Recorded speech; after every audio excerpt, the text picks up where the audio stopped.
आज गोटे नुआ रेसिपी आपण मानू करी देखैबी आ रेसिपी रो ना कौन आपण माने वीडियो रे कंटिन्यू रुहंतु तापर जानिबे आ केते सुंदर प्रणाली रे करछि। नमस्कार, जय जगन्नाथ। आपण मानकु मो सरोजिन कुकिंग चैनल को स्वागत करू।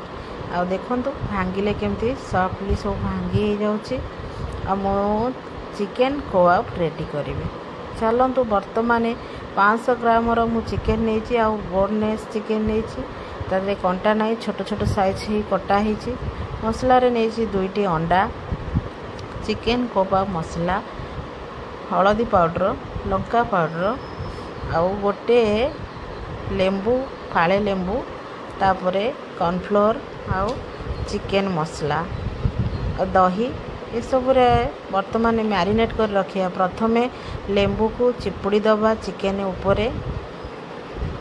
500 ग्राम नहीं चिकन से फाळे लेंबू, तापरे दही मु वर्तमान ऐड कली 2 चम्मच, अदा रसुण पेस्ट ता भितर ऐड कली।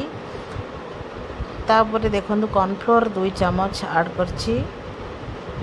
ता भितर देखंतु चिकन मसला 1 चम्मच ऐड कली, लंका पाउडर 1 चम्मच ऐड कली, हलदी पाउडर 1 चम्मच ऐड कली।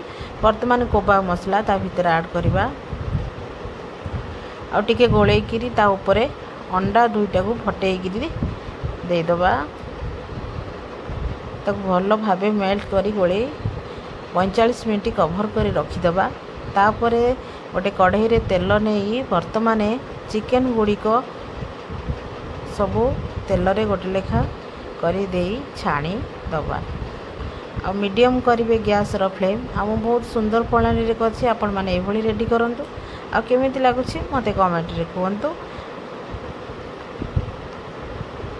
देखो वर्तमान टिके उल्टै देली। देखो मोर टिके हे आसिलानी एभली। बेसी हार्ड करिवेनी, मीडियम रहिबो। हार्ड कले पूरा चिकन टा पूरा जेमती लागिबो, पूरा टाणो, सेथि पई सॉफ्ट। आ केते सुंदर कलर आछि। मु तो सर्व कर नेछि, आपण भी सर्व करि नियंतु।